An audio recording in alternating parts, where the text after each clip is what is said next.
members an opportunity to pose some questions. Before that, I wish to draw your attention to the fact that by virtue of Section 17(2)(l) of the Defamation Act 2009, witnesses are protected by absolute privilege in respect of their evidence to this committee. However, if you are directed by the committee to cease giving evidence in relation to a particular matter and you continue to so do, you are entitled thereafter only to a qualified privilege in respect of your evidence.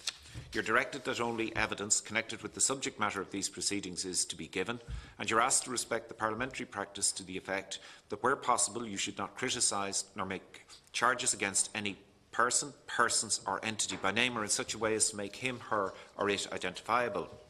And members are reminded of a long-standing practice to the effect that they should not comment on, criticise or make charges against a person outside the House or an official, either by name or in such a way as to make him or her identifiable.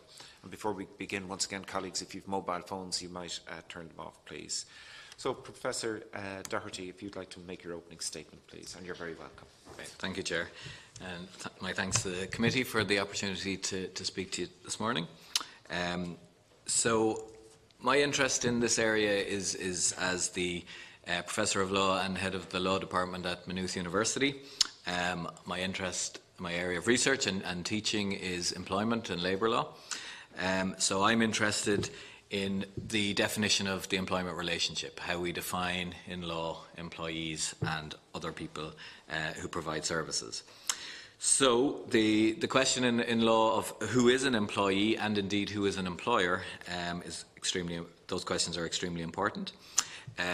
They open the gateway to a range of statutory protections, including minimum wage laws, unfair dismissal laws and working time laws, amongst the most important. The definition of someone as an employee also determines access to social security systems, to unemployment insurance, sick pay and other matters, and of course have implications for taxation.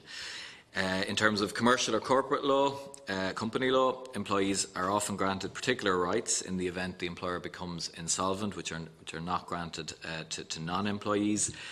And an issue which I have been interested in recently relating to collective bargaining is the interface between collective bargaining rights and competition or antitrust laws.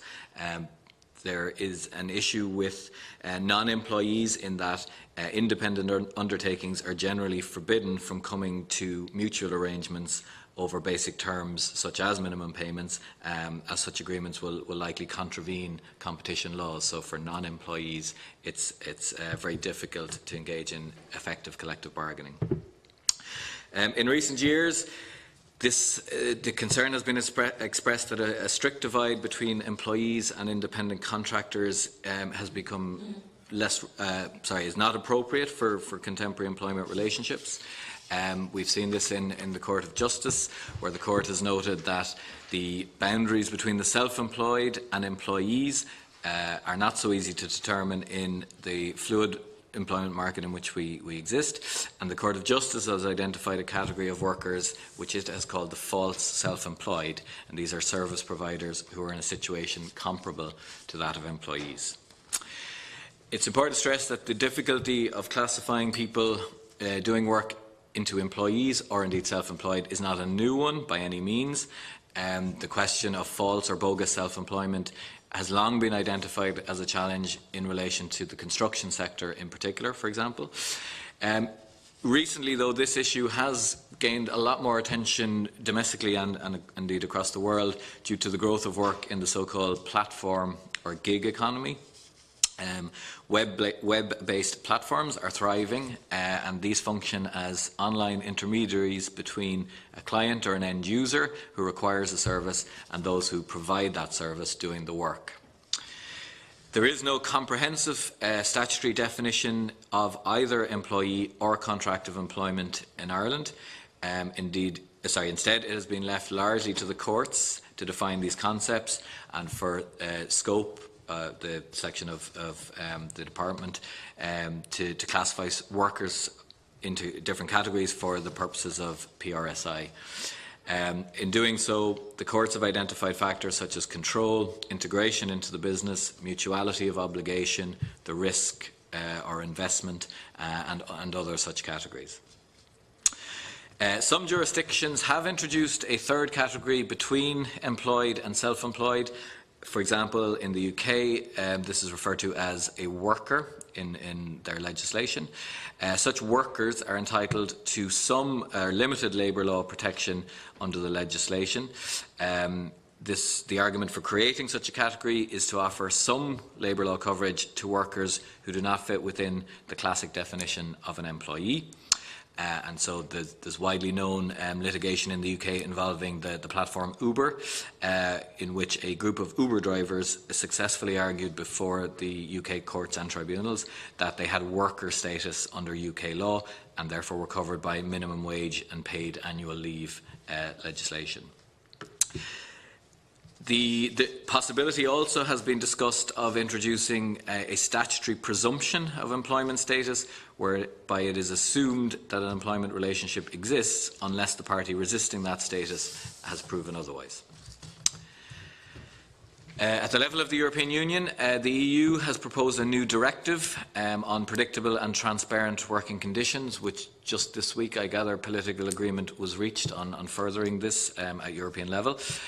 In the explanatory memo to the proposal, the Commission notes that in 2016, a quarter of all employment contracts were for, quote, non-standard forms of employment, end quote, and in the last 10 years, more than half of all the new jobs created were, quote, non-standard. The Commission goes on to note that these trends have also led to instability and an increased lack of predictability in some working relationships, especially for workers in the most precarious situations.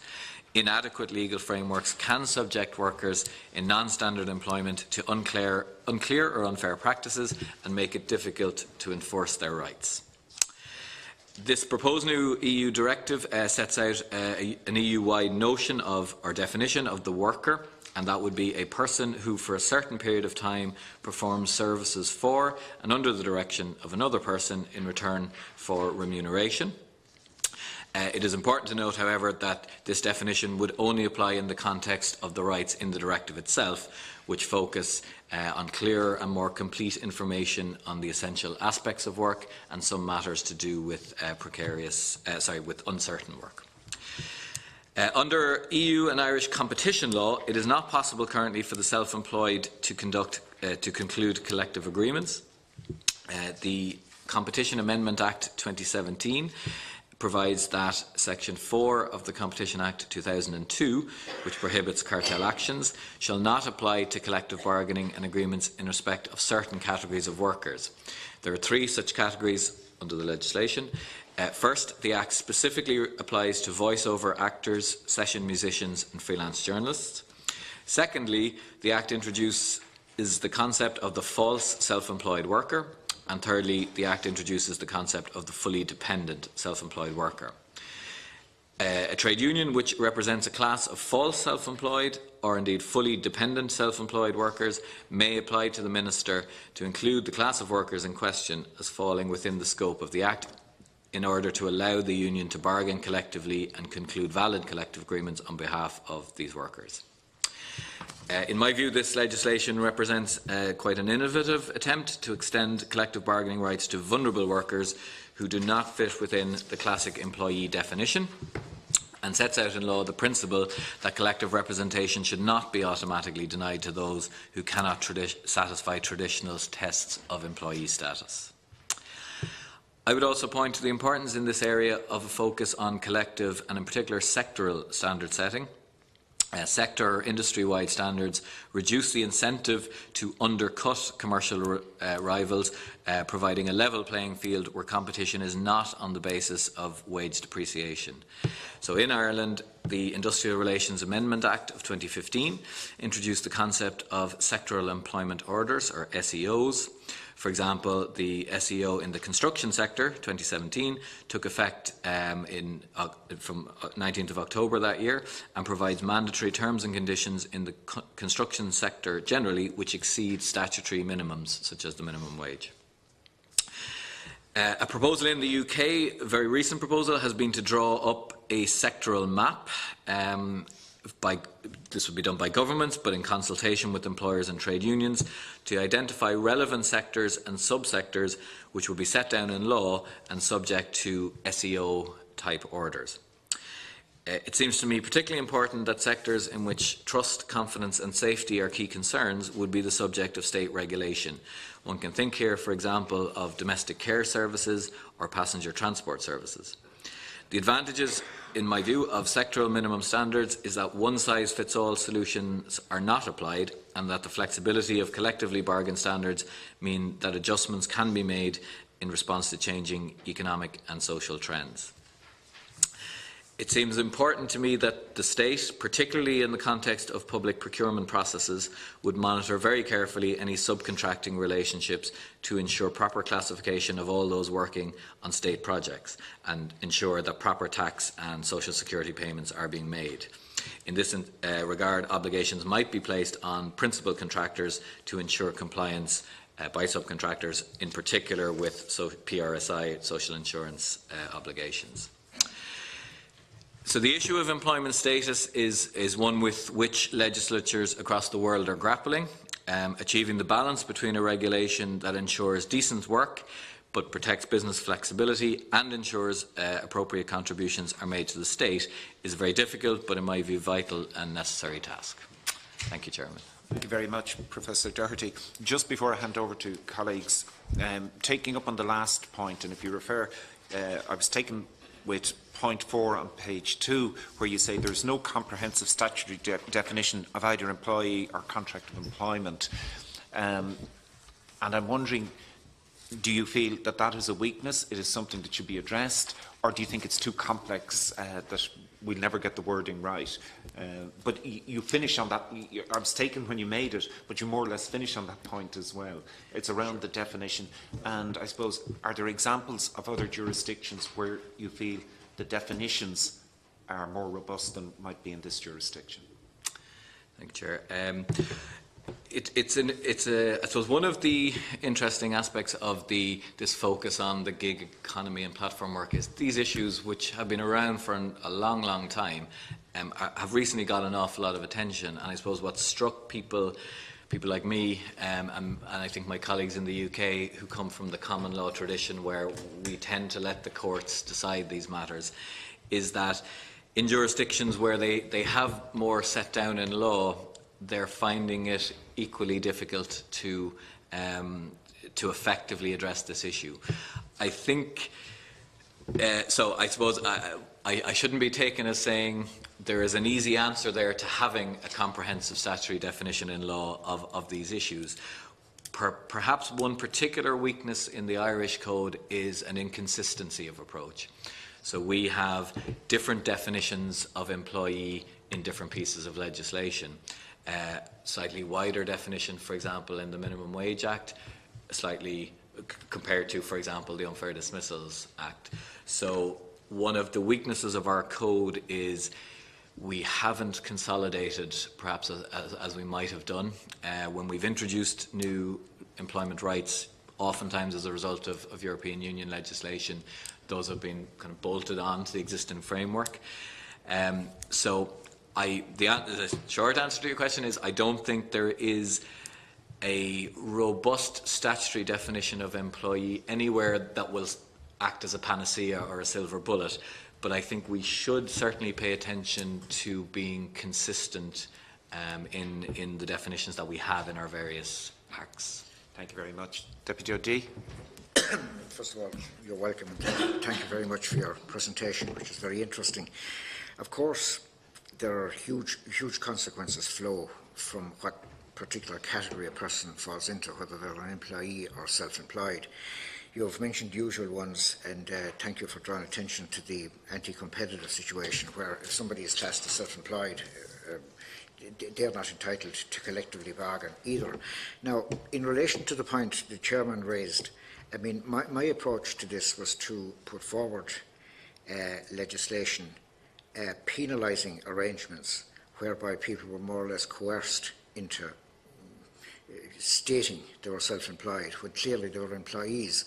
And the approach I took was to set out the various various criteria that would point towards a person being an employee, various criteria that point towards a person being self-employed, and let the WRC or the court on appeal decide the fact in each individual case. Now, anything you've said, and in relation to the definitions and the difficulty of interpreting definitions of what is an employee, I think that approach is as good as any, because no matter what definition or no matter how comprehensive an actual definition of employee you have, it's still going to come down to a case-by-case basis. And as you say yourself, it can vary from one particular type of business to another. I just wanted to get your views on the UK approach of creating a third category of worker. I mean, you said there's an advantage in that it extends certain limited protection to precarious employees. There's also a disadvantage in the sense that somebody who might say under Irish law, where there's no third category, it might be classified as an employee and have all the protections. Whereas if you have this other category of worker, the protections then afforded to them, they might be felt to fall into this definition, and some of the protections would be removed. Thank you, Deputy.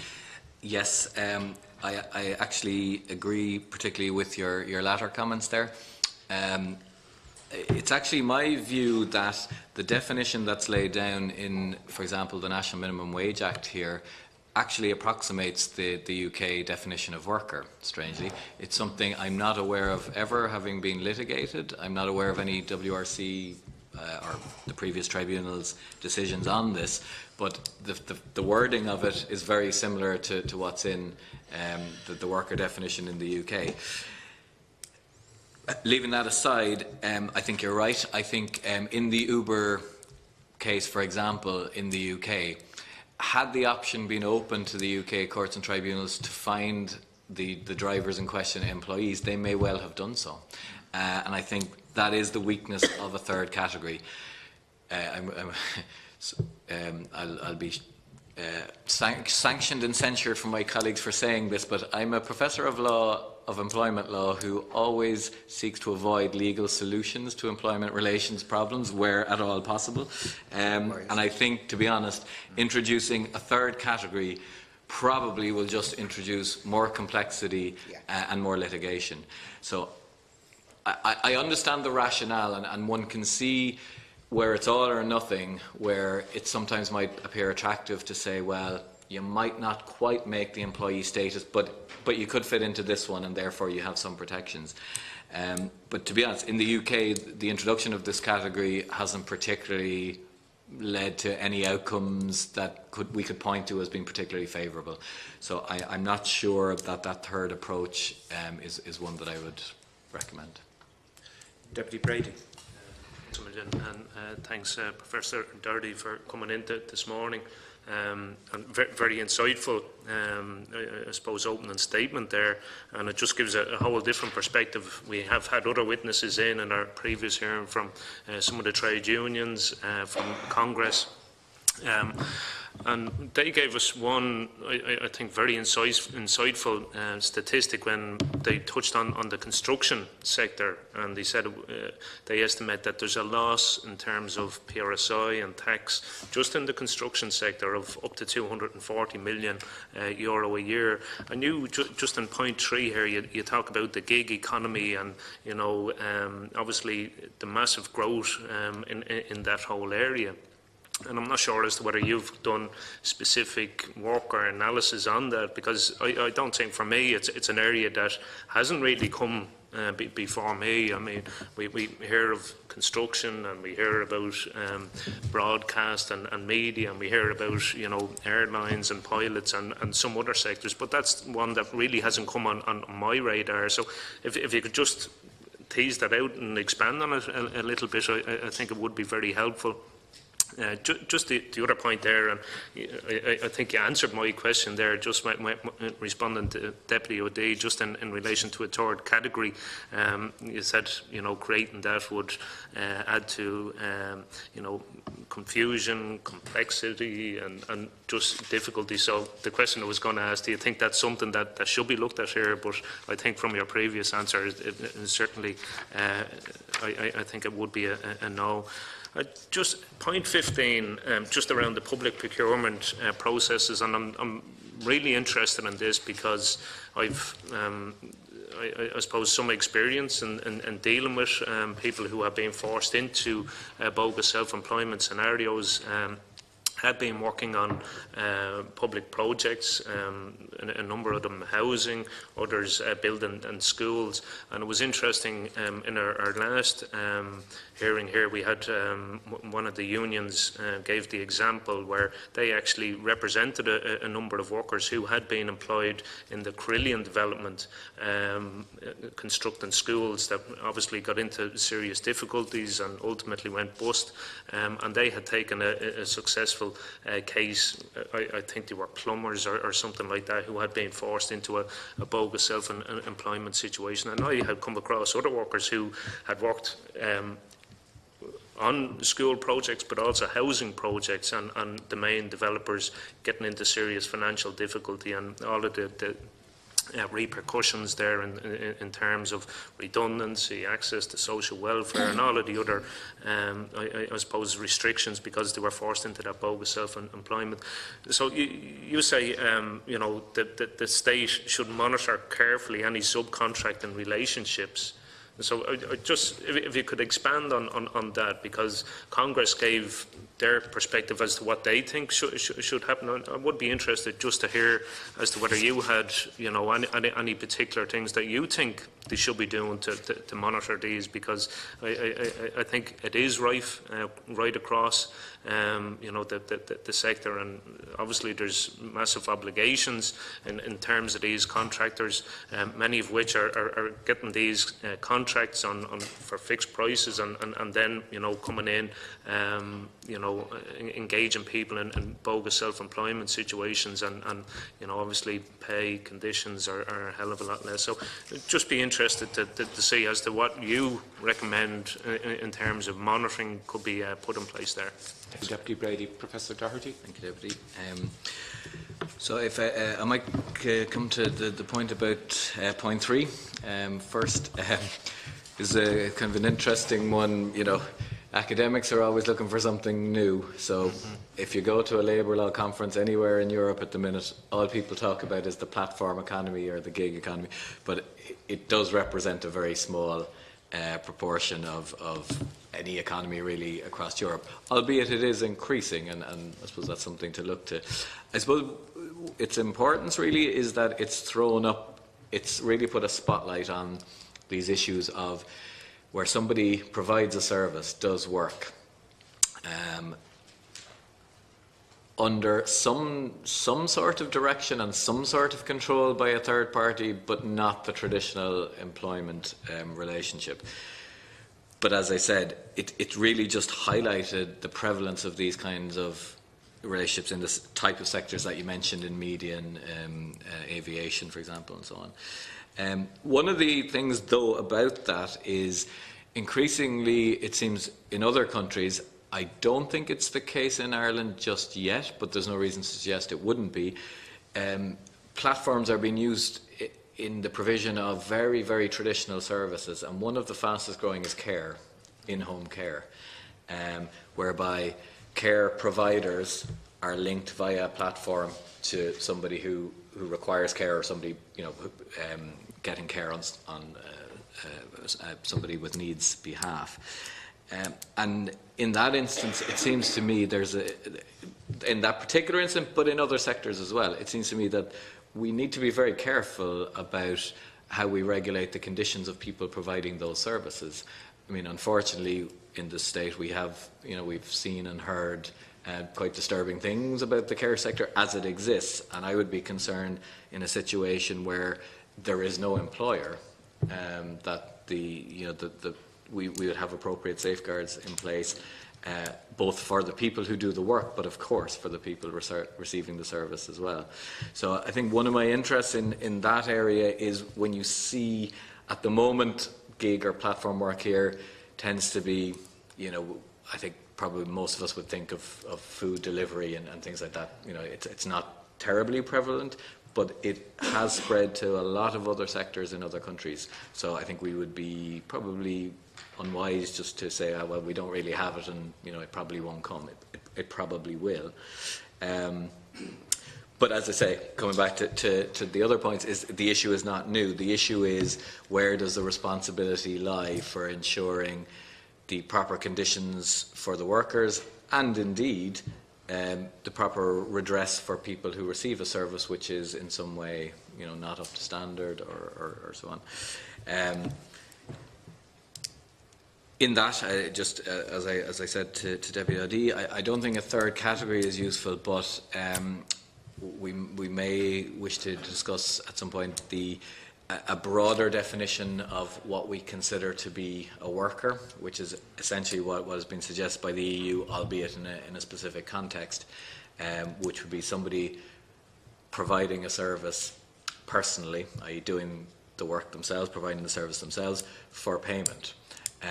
Not necessarily under the control of an employer as we would traditionally understand that, not necessarily with mutuality of obligation as we traditionally understand that, because that often is where things get problematic here.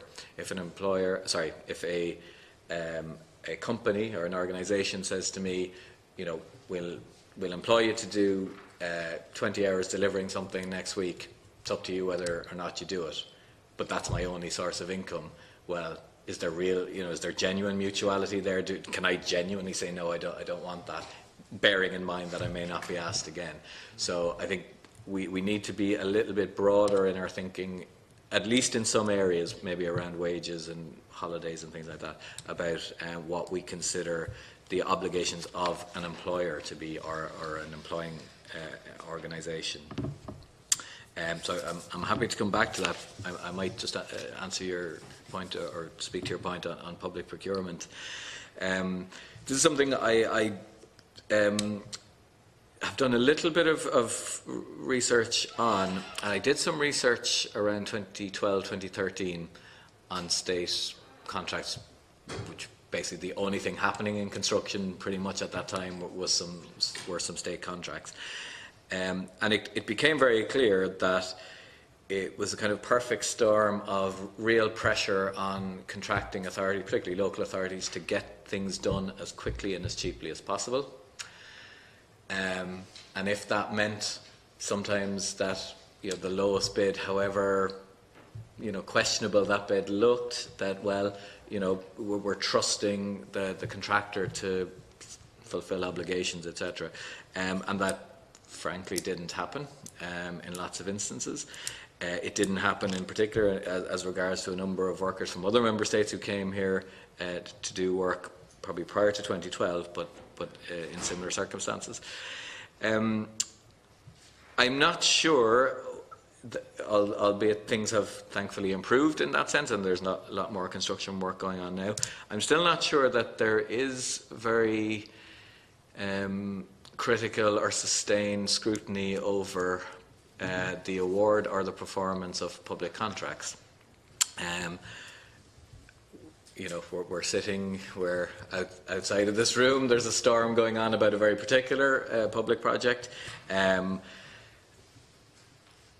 Since 2016, ironically, workers who come here from other EU member states to do construction work have some protection in that these are what we call posted workers who come to provide a service for a brief period of time and then go back. So typically the construction workers coming from France who build something and then go back to France.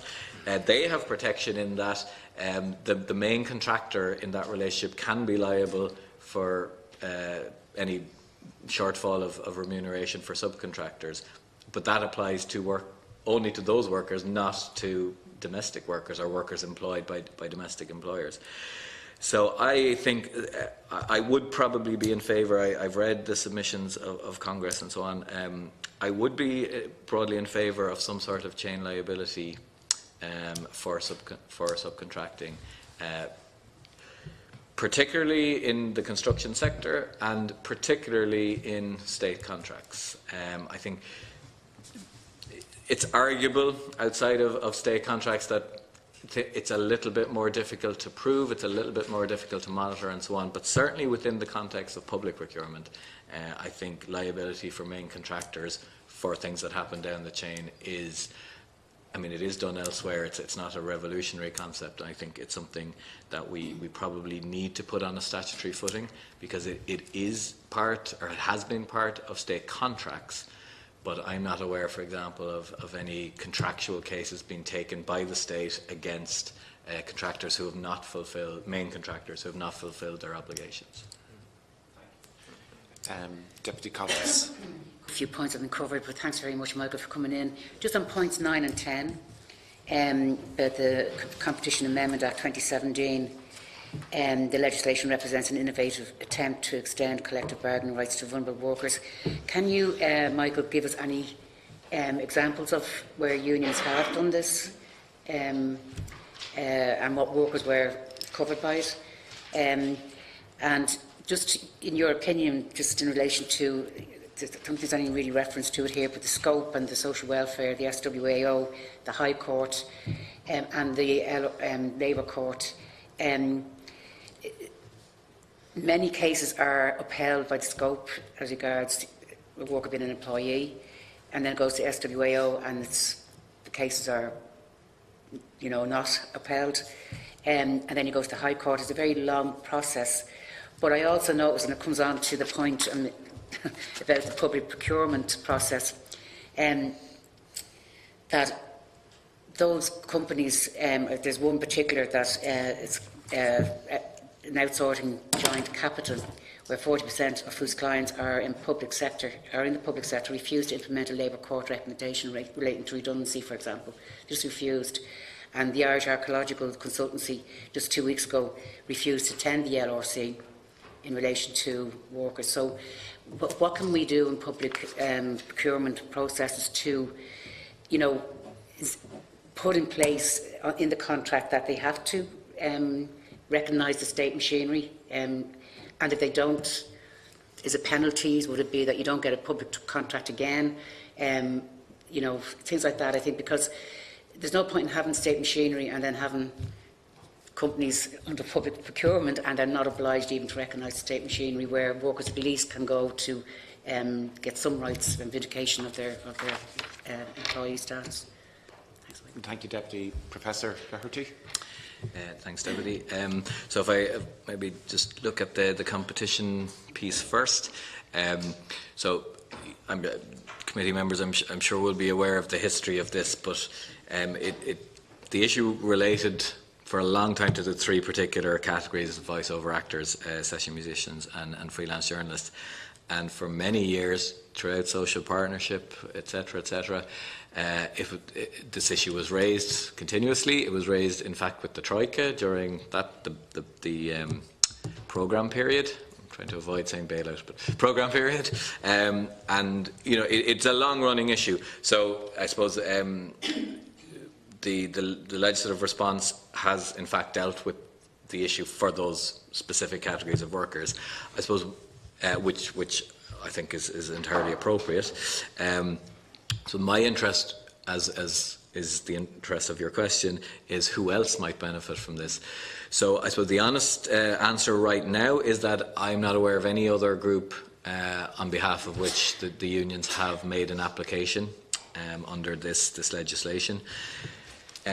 My view on it, which is what I've kind of spoken at a few things about its relevance for this platform or gig work, because it seems to me a potential way that such workers could at least have the benefit of collective bargaining.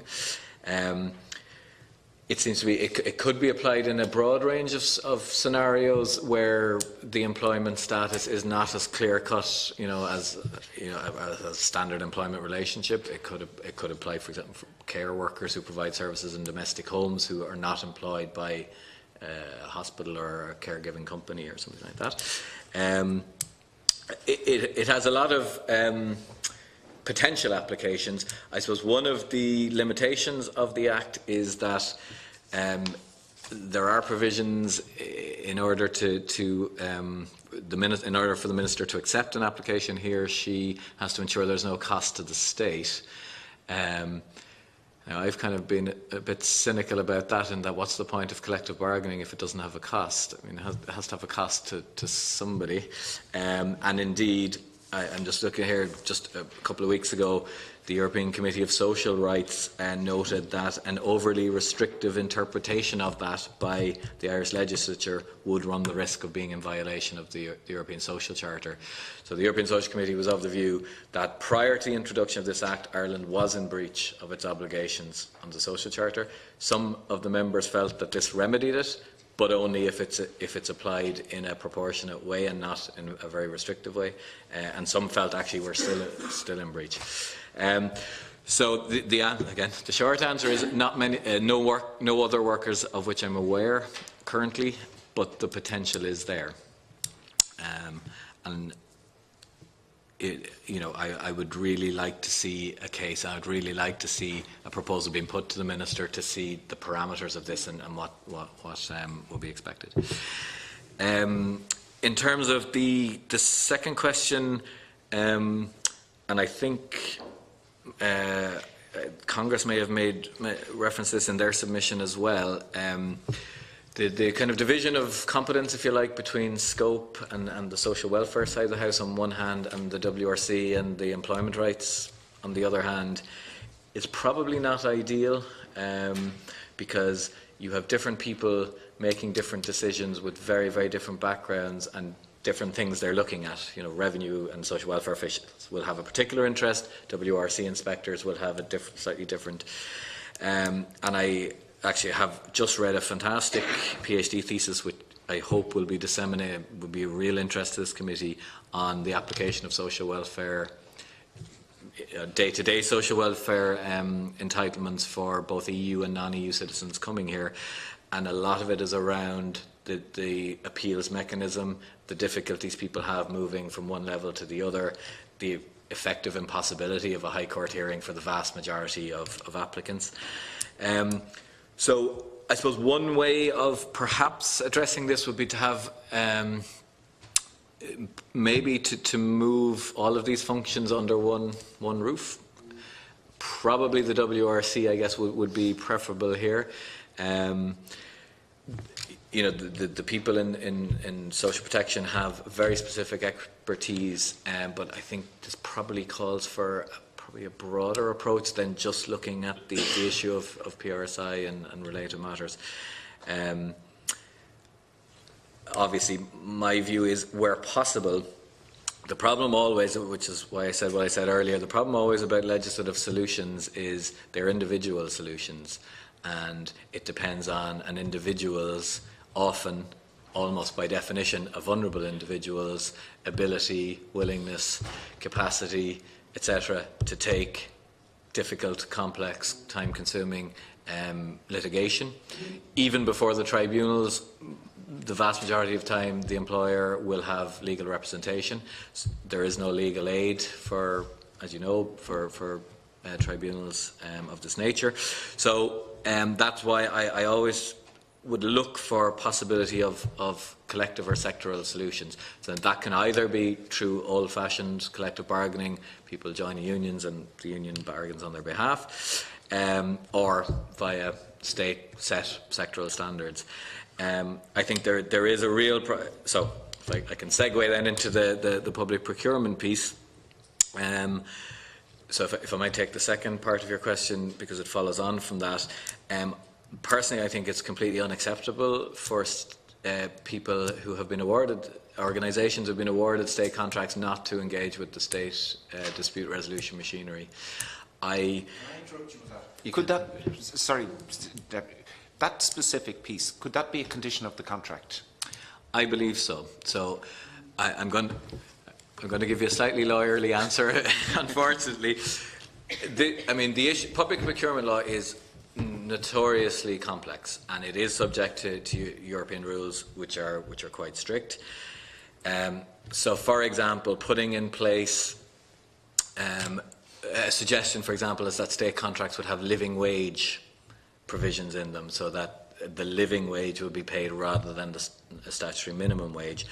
That is legally problematic, I would suggest. But it would need to be tested. However, I can see a legal problem with a condition, a legally enforceable condition, that sorry, if I may, just go back one. Also requiring a contractor to have all people working on the project be members of trade unions could be legally problematic. May not be, again, would be arguable, but could be.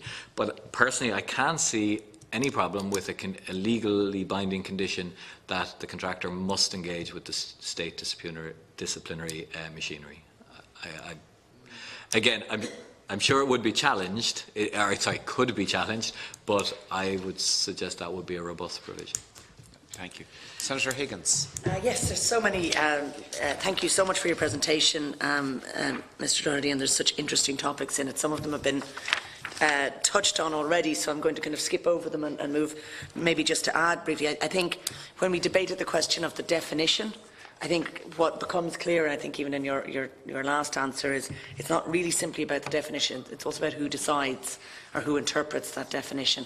And I think at the moment, and you might comment on it, that we do seem to have largely a thing where the default interpretation sits with the employer in terms of how they choose to categorise those who they are, employing, or those who are working for them in relation to branch. And I think that's probably one of the fundamental issues at the start, is that in the initial point there is very much the power, and then to challenge that comes through a process of scope or through the courts or through these very difficult individual solutions for those who wish to challenge that interpretation.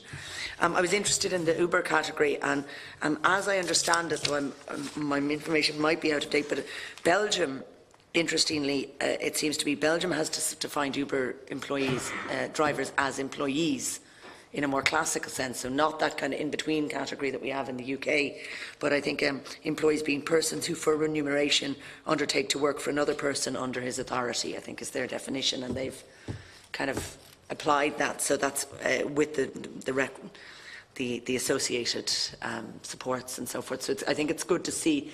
It's one of those ones where interpretation battle is happening everywhere, so that's an interesting other frame of it. There's a few very, very interesting things. I think when we talk about this kind of platform economy or gig economy thing not being as widespread, I think you're right there that we need to take action, because if we look to the idea that between 2016 and now in 2019, we've moved from a quarter of employees in non-standard to half effectively being in non-standard. And we saw with the zero-hour contract how quickly they spread. It's something I'm often frustrated with, is that good practice tends to stay in pilot stage forever and ever and ever, and bad practice moves like wildfire. So I think it is in that. I'm very interested in what you said about how we might expand that sectoral type approach. I think that that's something very useful and key. There's two or three aspects of it. Maybe you might elaborate on the sectoral. The idea of collective bargaining as a sectoral standard, in terms, on the one level of ensuring that question of, I had it here, sorry, around a kind of unusual aspect of it is discriminatory practice. So this is something that came up. My colleague Senator Ruan is bringing forward legislation around spent convictions. And one of the issues that comes up is those with spent convictions can find it impossible to get insurance. So when you are a self-employed or falsely categorised as self-employed, for example, there are entire sectors in which the only work you can almost get becomes to be self-employed in that regard. And yet, if you're somebody with a spent conviction, or you have categories of persons who can find it very, very difficult to, in fact, effectively become self-employed. So I thought that was interesting, that there's maybe a discriminatory dimension as well to it. I think the idea of there being particular areas of trust, confidence and safety. Home care was one which you mentioned, domestic work and home care. I think that's very interesting. And I know the regulation of home care is an issue that has been pending forever. And I think it's one of those areas that we know is one of the major areas of growth. And we also know it's one of the areas that most needs regulation early, because it's one that would be vulnerable to challenge in the future, for example, under corporate courts, if we did move towards investor court systems, investor court dispute mechanisms. So I think it's one we need to get the regulations right now and have them clearly well established. The other aspect I had, yes, I have a concern around chain liability.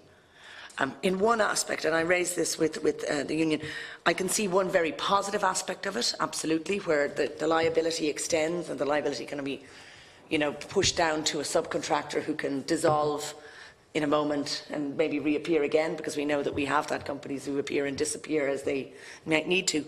But I'm concerned about that it doesn't, and we need to get extended into the platform economy or the gig economy, where effectively multiple individuals who may have happened to, order food or pay for, they become theorised as the top level responsibility. So in fact, you have all of these companies deflecting responsibility. So there's kind of, in certain areas I can see it being very good, but I'm worried about it almost atomising at the end to a point where it becomes, for an employee, almost impossible to find who is the ultimate responsible person.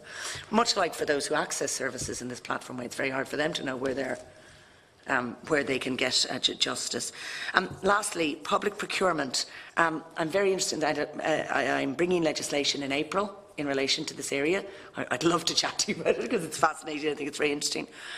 And particular questions I have on it is the price, in terms of where we embed, and I completely agree with you in respect of that engagement with practices, and I think that's completely within the EU directives, obligation to, abide by existing laws because it applies to everybody equally and so forth.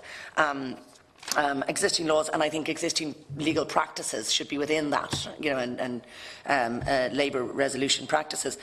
Do you think that going for the price-quality ratio versus lowest cost, how fundamental is that to giving that space, is the best place for us to really embed these aspects within the quality criteria or within exclusions, whereby certain companies are excluded from application?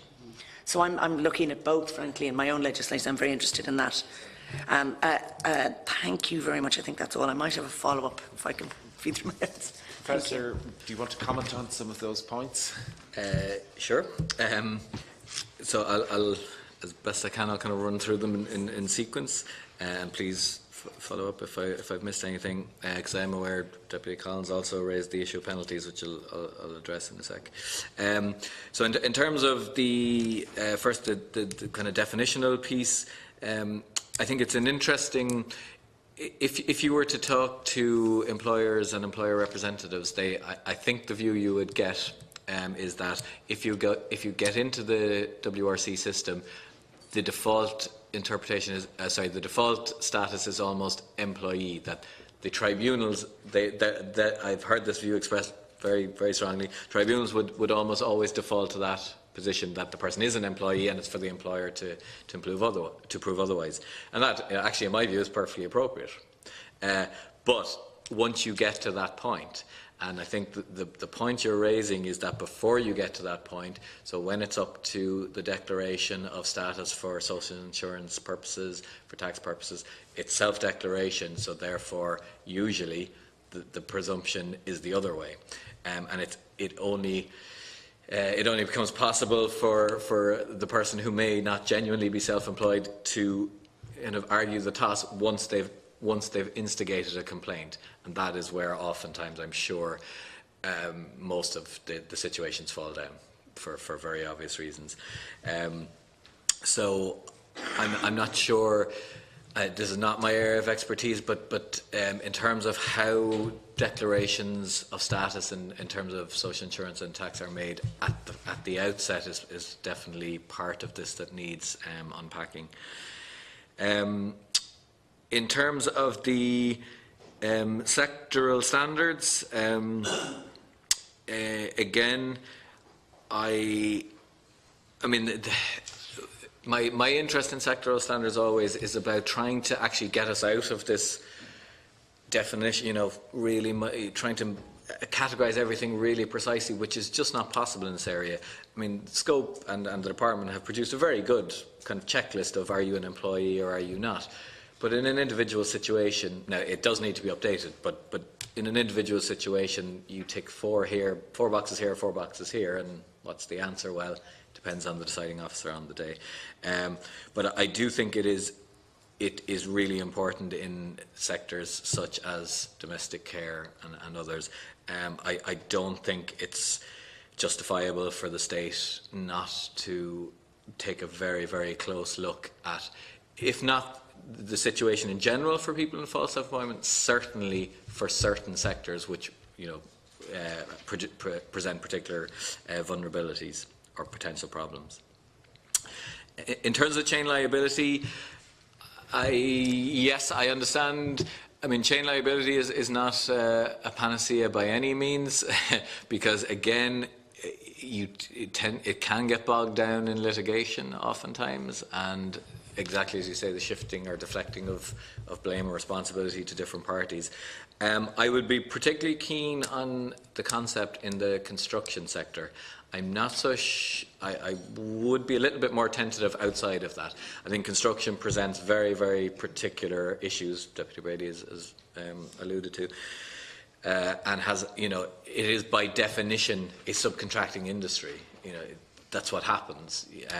So I think the possibility of deflecting of responsibility there, I don't see it as much of a problem as in certain other sectors, particularly, as I say, if ultimately in the context of public contracts, because ultimately it's, you know, there is a machinery there to enforce the obligations appropriately.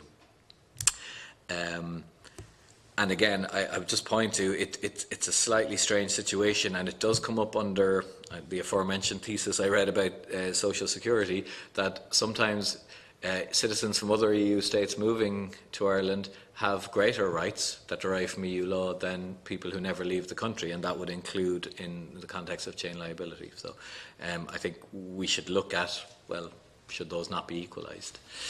In terms of the public procurement piece itself, I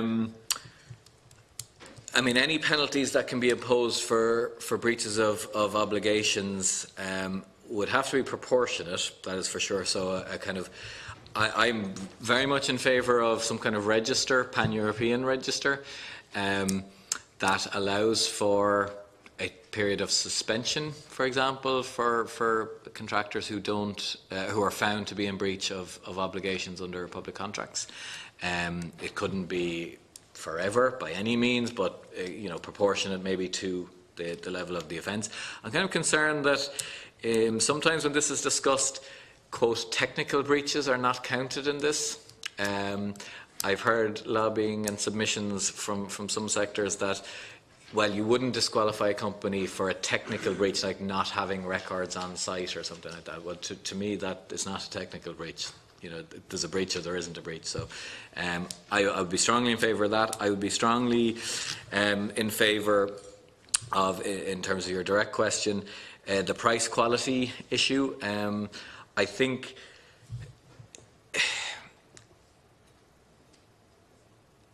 there, whilst in my experience of looking at this, whilst public contracts do take in, you know, it's not lowest cost, it's not just lowest cost. I think there is a big reluctance, and understandable in some senses, for procurers to err on the side of safety and go for lowest cost. And I think even though some of the clauses in public contracts do have conditions relating to quality, you know, and all these kind of things, the default option is price, and there is a real fear of litigation amongst public procurers, that if they don't award it to the cheapest offer, they will end up in the courts. They have scope under the European directives to place quality at whatever ratio they wish to price, I mean, as I understand it. They do, yeah, absolutely. And sometimes you see that in the tendering criteria, but I don't see it always being followed through in the award. And I'll give you, just as an example, in Scotland, they have, the Scottish Executive has inserted, for example, living wage clauses into public contracts. There is a real question that is not in conformity with European law, but they've done it anyway, and to my knowledge, has yet to be challenged. So I think, I suppose what I'm saying is, I think there is a timidity in how we award state contracts, which is understandable, in my view, but would need, in order to change that, I'm not so sure it's the law that needs to change. I think it's very much the practice and culture of the awarding of state contracts that needs to change, and that probably needs to come from fairly senior level. If that. Thank you. Deputy Boyd Barrett. Thanks, Chair, and apologies in advance because I have to get over and ask a question about some of this stuff that we're talking about to Pascal Donoghue in a second, and I may just have to run as soon as I see my number coming up there. I did listen to some of your presentation earlier on the monitor, by the way, so, and apologies I wasn't here. I just want to ask you, because my particular question is on this, and it's something I've been following over the last year, which I didn't really know much about, but I've learned quite a lot. Since is about the film industry, and I don't know if you've looked at this much, but there's a big dispute going on, to put it mildly, in the film industry about this whole area, and who are the employers, who are the employees, because the particular structure of the Irish film industry, I don't know how much you're familiar with, is that it's financed by tax relief, and that tax relief has to be put through a special purpose vehicle, or a DAC or whatever, which is set up for the purposes of the movie. Those reliefs are given to sort of standing production companies, but it's not the production company who makes the film, it's an SPV. So people are employed by an SPV, but standing behind the SPV is a producer company that is a real company, if you like, that isn't time limited to the period of the production. But what a lot of film workers are raging about, quite frankly, is that this structure means they have no rights, because there's no employer, in effect. And they would go further and say, you know, if they actually ask for rights, if they ask for the application of the fixed, you know, what is it called, fixed term contracts legislation, or the working time directive, they'll never be asked back again, and that they're strongly pressured to declare as self-employed. But even if they manage to get PAYE, if they attempt to assert their rights. Now, I'd just be curious what you think about all that. I mean, there are some rulings from the WRC where workers have taken cases and said, you know, the producer company behind who got the tax relief is my employer. And the SPV might have a different identity every production, but standing behind that is a producer company that's constantly drawing down this relief, and I've worked for that person on multiple occasions. But that producer is saying, oh no, they're not my employee. They've nothing to do with me. And I have no obligations to them. And seem to be essentially saying that the fixed term contract legislation doesn't apply to them. And so I'm trying to get to the bottom of that. That's partly what I'll be asking Pascal Donoghue as well. But given that particularly, really the Irish film industry is financed by public money, overwhelmingly financed by public money, this seems a pretty unacceptable sort of situation. So I just wonder, what do you think about that? I mean, as far as you're concerned, your understanding of it, does fixed term contract legislation apply to people in the film industry? Because I understand that there's only a few derogations from that. And other than those derogations, and film isn't one of them, it does apply. And kind of as a follow-on from that, I mean, you know, I accept there's some grey areas, but the control test, isn't it set out by this, the Code of Practice for Determining Self-Employment Status of Individuals and so on. I mean, there may be some grey areas, but surely if you just send teams down from revenue, from social protections, which is what I think should happen in the film industry, on construction or whatever, you just send teams in, you say, tell us who your employees are, and then you establish what boxes they tick in terms of, you know, are they coming in 9 to 5? Is somebody else telling them what to do? Do they have lunch breaks, which somebody else tells them that, you know, they have to have? You know, all that kind of stuff. And you'd fairly quickly establish, are they employees or are they employers, and who is the employer? So any thoughts you might have that, or any sort of insights on that area would be interesting to me. And And sorry, lastly, penalties. Yeah, it may have been asked earlier on. You know, but to me, there has to be penalties. And you know, what's your understanding of the application of penalties? Because I don't really see any, to be honest. There doesn't seem to be any penalties for people who breach this stuff. Professor Doherty, before you answer, Deputy Barrett, just for your information, in relation to the question you asked about on-site inspections, the department did make figures available to us for inspections that were jointly carried out with revenue and whatever. The concern the committee had was they didn't turn up what you would have expected it to turn up. They were low in terms of what were deemed to be bogus self-employment, and we have a concern. And but did they break down the sector, Chair? Yes. Did they break down the sectors they went into? Yeah, if it's any help, I'll get a copy of it sent to you. I'd love that. The letter from the department, it gives some information of what you were talking about. You might find it helpful. Sorry, Professor Doherty. Thanks, Willie. The question on fixed term, the fixed term worker legislation. I mean maybe right back to where we started. That applies to employees. And the suggestion is that it is quite difficult for some people who do work to prove that they are employees under the existing test.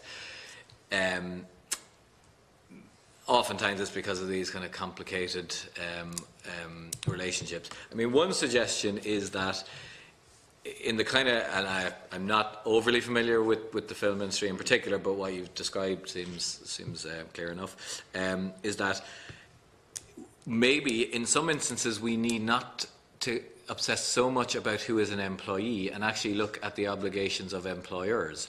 And that the suggestion is that in the case of an individual providing a service, there may be actually more than one employer that owes that person some obligations. So you could think of the example that you're giving. If somebody is on set, well, the obligations to maintain health and safety there may be on the person controlling that set, whomever or whatever that might be. But the obligations to pay that person might be somebody else altogether. So that might introduce more complexity situation, but I think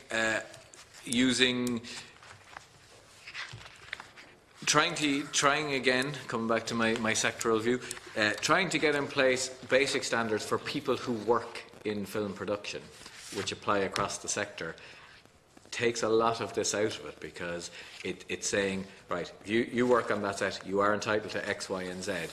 Now, somebody has to be responsible for giving you that, and that has to be some organisation or entity of substance and not form. So we have to look behind, and this is, I think the committee has discussed these special personal services, what's it called, managed service companies and personal service. I mean, these are entities of form. They're not entities of substance. So I think the code is good, but it does tend to look more at it looks at substance to some extent, but I think a clearer statement that we are going to disregard form in favour of substance is something that might be useful in terms of any legislation that's set down. And in terms of any sectoral conditions, certainly that would be, we have a rate of pay for this sector, and the person or the entity that gives that rate is in substance the person who is performing the function of an employer in relation to pay. It's kind of a slightly more complicated formulation, but it's logical. It kind of makes sense, and it gets us out of these minute discussions of who's an employee. You know, did you provide the equipment? Did you not provide the equipment? All this kind of stuff. If you're doing work in that sector, we don't need to go beyond that. You are entitled to a certain standard. In terms of the penalties, I'm not sure, were you referring to just breaches of this of the legislation in general? Yeah, I mean, again, Deputy mentioned his proposed amendment to the Miscellaneous Provisions Act. I have to say, by and large, I'm not in favour of criminal sanctions for this kind of stuff, mainly because I just don't think they work. So I know the department in its submission to the committee mentioned under the Social Welfare Act there are potential penalties on fines and convictions on indictment. I don't know if the committee has the figures of how many prosecutions happen, but my suspicion is very few indeed. Very few, outside of the specific area of health and safety, very few criminal prosecutions happen in relation to employment rights because it's hard to prove, etc., etc. So, I mean, the sanction for public contracts is along the lines which we've described, that people are not given contracts again, that the state actually does litigate against contractual awardees who do not fulfil their functions. And the remedies for individuals, I think, are best in terms of compensation rather than, and that compensation is essentially the back net remuneration backdated. Can I throw back one last supplementary question? The emphasis on the employer, who's the employer, what obligations do they have to the employees, sectoral and so on. There is a slight problem with that. I'm not saying that shouldn't be part of the mix. There is a slight problem with that, I would have thought, in that,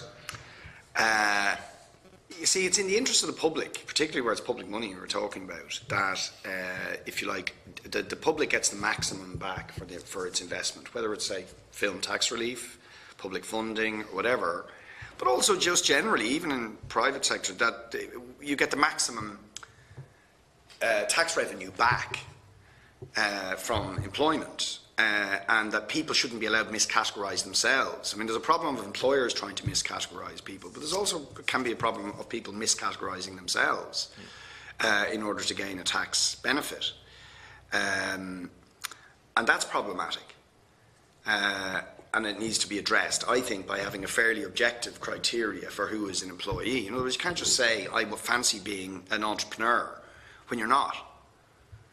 And particularly if you declaring yourself an entrepreneur effectively undercuts somebody who wants PAYE direct employment, doing exactly the same job.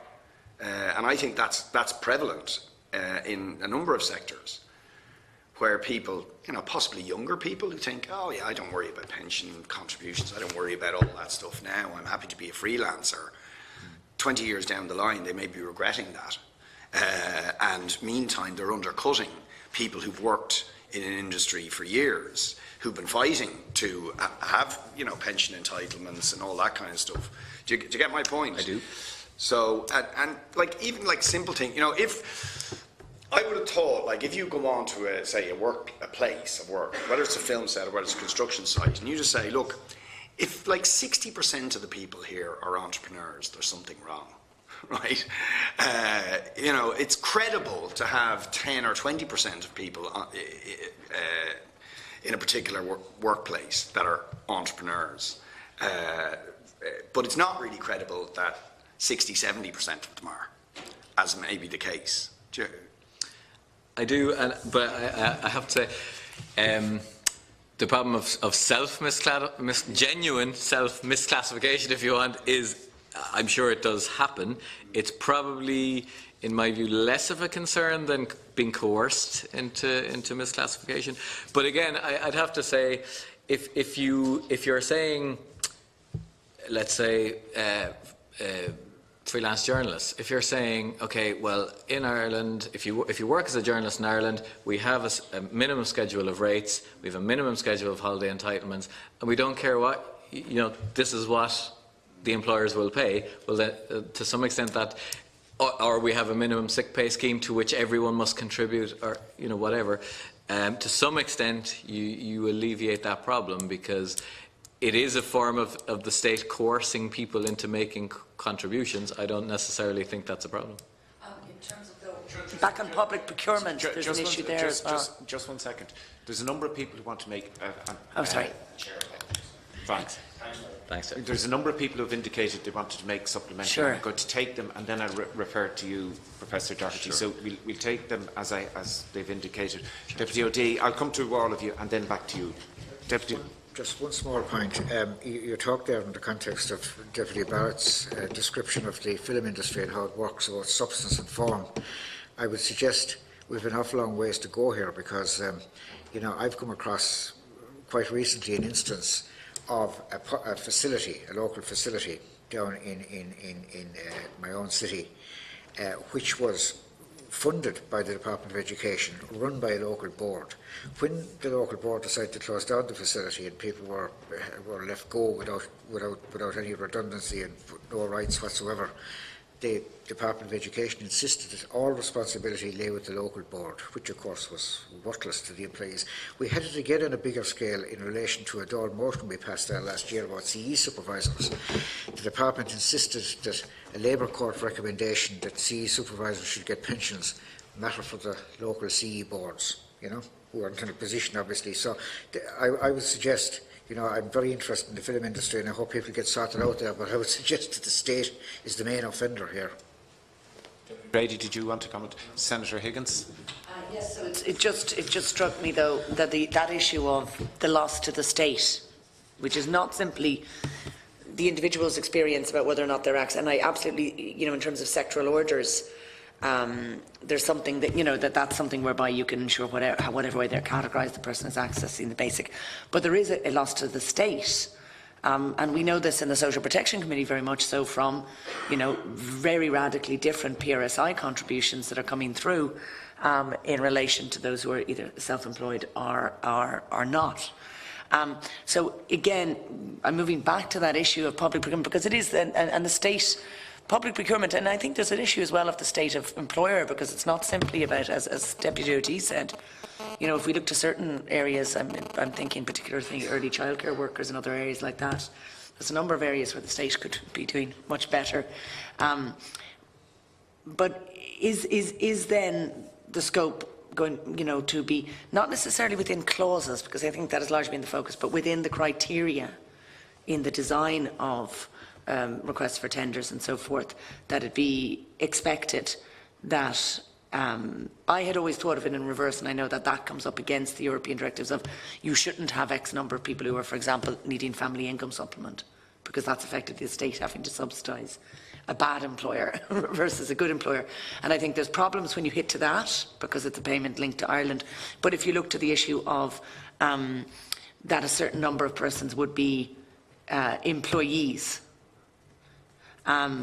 be it in Ireland or wherever, but that they are categorised as employees, is that something that you think would be something that could fit within the procurement frame in that regard? Because it is, I think, a reasonable, if most economically advantageous tender is the overarching goal, I think it certainly fits within that. Thank you, Senator Higgins. And Professor Doherty, just before you finish, you were alluding there to the freelance journalists, and you were saying, well, if they have their holidays and if there's a set pay and whatever, but the classification will matter more in the future than it actually does today, when the likes of auto-enrolment pension, where the employer will be paying a contribution. And it goes back to the very first part of the discussion where we said, what's the definition? Because it's more than just existing entitlements. It will become a future contribution scheme from auto-enrolment pension point of view. Professor Doherty. Thank you, Chair. So I'll be quite brief, I hope. Yeah, you're completely right, Deputy. I think there are, for example, when I teach my undergraduate students employment law, I talk about fixed-term contracts. I say, okay, so this is the state section of the course, because all of the cases are about the state resisting classifications, etc., etc. So I think you're absolutely right that there is an obligation on the state as employer to be the good employer, to be the best practice model, and we haven't always seen that, unfortunately. In terms of the public procurement piece, I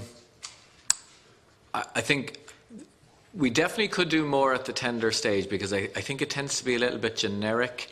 We will employ meet most economically advantageous tenders. We'll apply the meet criteria, but we just expect you to be in compliance with the law. And that's pretty much it. So I think there's definitely scope to be a bit more specific in the types of criteria that are used. A percentage of that there would have to be a percentage of employees on the project. I think that would have to be it would have to be related to the subject matter of the contract. Why would this particular contract need employees rather than other categories of worker? So I can see. So once we're continuing employment or continuum of delivery is exactly, precisely. So I think it would be a very interesting idea, which I'm thinking over as I speak. It would be something I would certainly say it is something that could be done. You just have to be, one would have to be careful as to how that was phrased. How the specific criteria is framed, and there would have to be a reason for it beyond just it's a good thing, I think, because otherwise, I wouldn't like to come across as kind of saying that entrepreneurs or self-employed people in some ways is a bad thing, because it's not. And just very last on that, so the sectoral orders or compatibility with, say, what was the JLCs or so forth. Sure. Do you think that, or the labour machinery of the state, while that's the labour machinery rather than a set of laws, if you know what I mean, that's something, however, that we could be cementing in terms of that you should have been, in that regard, that there's an expectation that in that regard, in terms of more around due diligence on the state as a funder, or as the, as in terms of how their resources are used.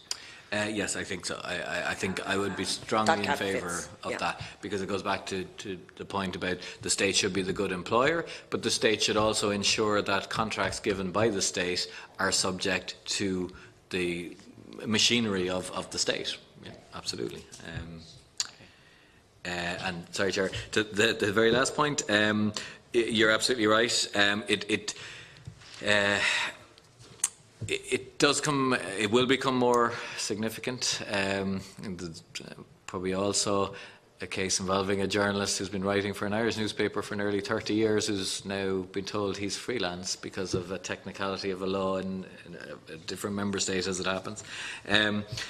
So the definitional point is important. I think what we're always trying to do is find ways by which we can, as much as possible, extract ourselves from really finite arguments about definitional criteria. So I suppose to sum that up, a slightly broader definition of employee than currently exists, I think, would be useful. The definition that the EU are going to propose in certain areas would be useful. But if we can focus on means by which we don't have to get down into the definitional criteria, where, so for example, if we in terms of social insurance or pensions, if we basically have a look at the entire system and say, well, perhaps contributions should be equalised in some way, or at least brought closer together to reduce the incentive for misclassification. It's definitely a package of measures. I suppose my final kind of view on it would be I don't like to focus over much on statutory definitions of employees if that is just the access to a whole other range of rights. Maybe we want to think about how those rights should be granted in and of themselves without this definitional issue. Okay. Thank you very much, Professor Doherty, both for your opening statement and your contribution during the meeting was very, very helpful and very informative. Colleagues, if there's no further business, we will adjourn today, and we will adjourn until Thursday the 28th. Thank you.